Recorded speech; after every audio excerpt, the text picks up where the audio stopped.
This is one of the few trains that connect Spain with Portugal. The Spanish and the Portuguese don't exactly get along. They're like members of the same family that don't talk to each other. They don't even report on each other's weather. They don't even learn each other's languages. In the center of Oporto, and a wonderful old world charm hotel that's very inexpensive. Everything is convenient and pretty.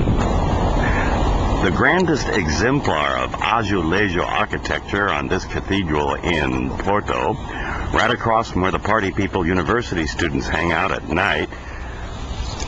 What a sight. Porto. Sometimes people can run across unintended political statements. As in France, Germany, and Italy, Portugal has these automated machines with train schedules. In Portuguese train stations, they often have free internet, and you can connect to www.bahn.de on Deutschland for train schedules all over Europe.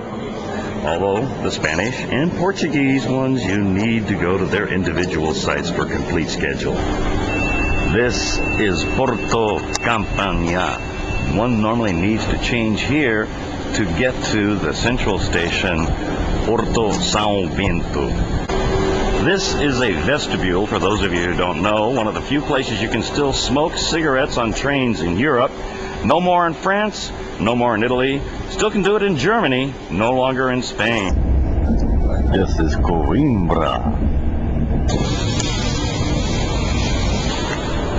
Here at Lisbon Oriente, the penultimate, second to last station before the final Central Polonia, is a better place to get off to go in by metro to Lisbon. And here's the intercity train, just as good, just as fast as the Alpha so-called high-speed service. A lot more comfortable, too. Here in Lisbon Oriente, the international ticket office is only open a couple hours a day. Hi, I'm back here in Lisbon, in Gil da Volta, Lisboa. Bom dia, and hasta luego. Charlie says, see you later, okay? Okay.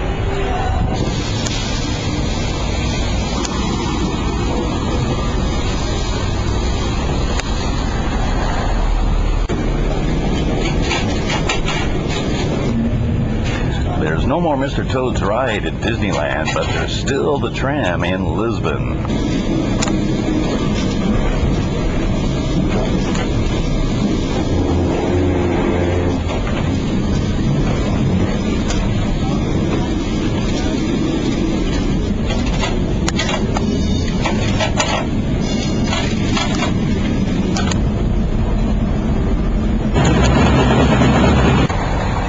Here in Lisbon Center at Rocio, among other things, is what the locals used to call the Russian Park or Fountain during the changeover in Russia.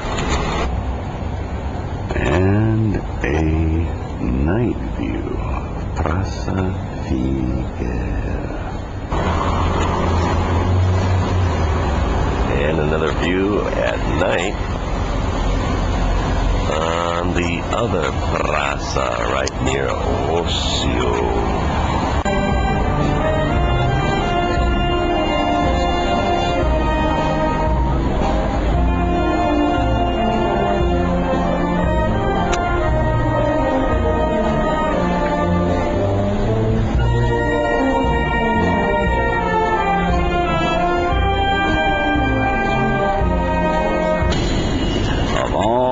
Azulejos in Portugal, this one takes the cake. This is the high-speed Portuguese Alpha train service. You can only make reservations for it in Portugal. You'll be able to get one when you come into Portugal. Runs, however, at the same supplement, €4, as does the regular inner-city service. And there she goes.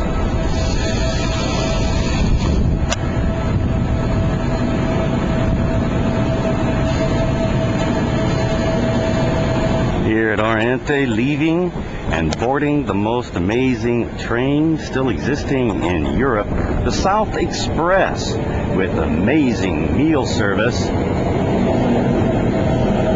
It's yummy. Old-time classic train. Great. Into Coimbra, going across the river of Mondego.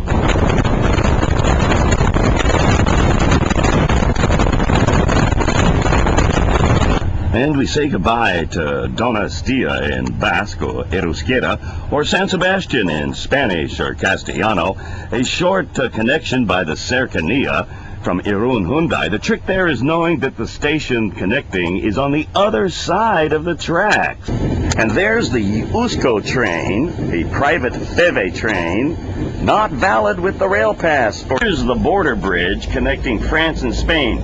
See right there, those two metallic emblems have the respective shields of the two countries on both sides. Nous sommes en France! Vive la France! This is Biarritz. Not convenient to get there, and much more recommended to go to Saint-Jean-de-Luz, the next stop south of Biarritz. It's only about 5 minutes away. A lot more fun, a lot less poser. This is the Bordeaux Saint-Jean stop, the darling of the ontologists, the people who love wine. Some other people, including Rick Steves, call it boring or boredom. He also has gone into hot water with regard to Geneva, what the Germans call GIMP. Of course, the mayor of Geneva calls Rick Steves McTourist. This is Angoulême, one of the most French cities in France.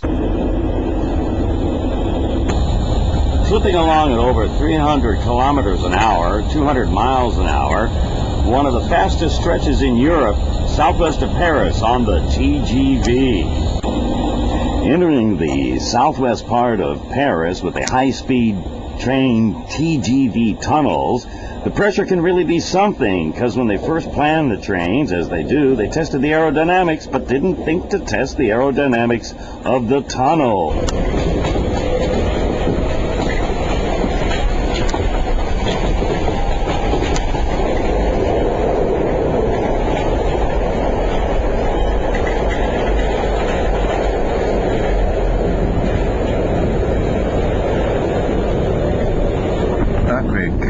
Here we are on the Express Eclé, the safer and faster RER to Charles de Gaulle. There's one and two, you know.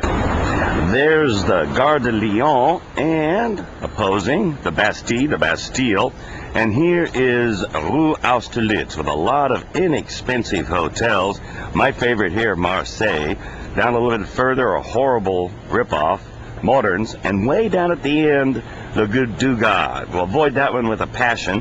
Here's a cheap one run by a nice old lady, little feeble, La Nieve. This is Gare du Nord, connecting to Brussels, Amsterdam, and Cologne, Germany, with the expensive Thalys. Of course, one can catch the metro, and or go east 2 blocks that way into the south to Gare de l'Est. Or use your Compte-Mark from Gare du Nord and go to Gare de Lyon. Little secret. On older trains, a stripe means first class. This is a Dutch game show for words. French version is Motus. She just won. The American version is Lingo. It's great for learning those languages. Italian weathermen dress like airline pilots because that's where historically the Italian weather first was developed.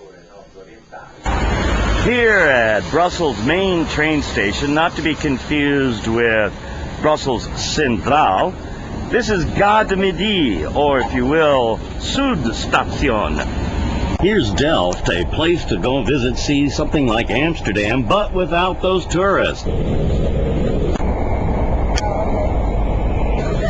As you exit Amsterdam Central Station, which is being remodeled, you'll find on the left the red light district with coffee shops that serve everything except coffee.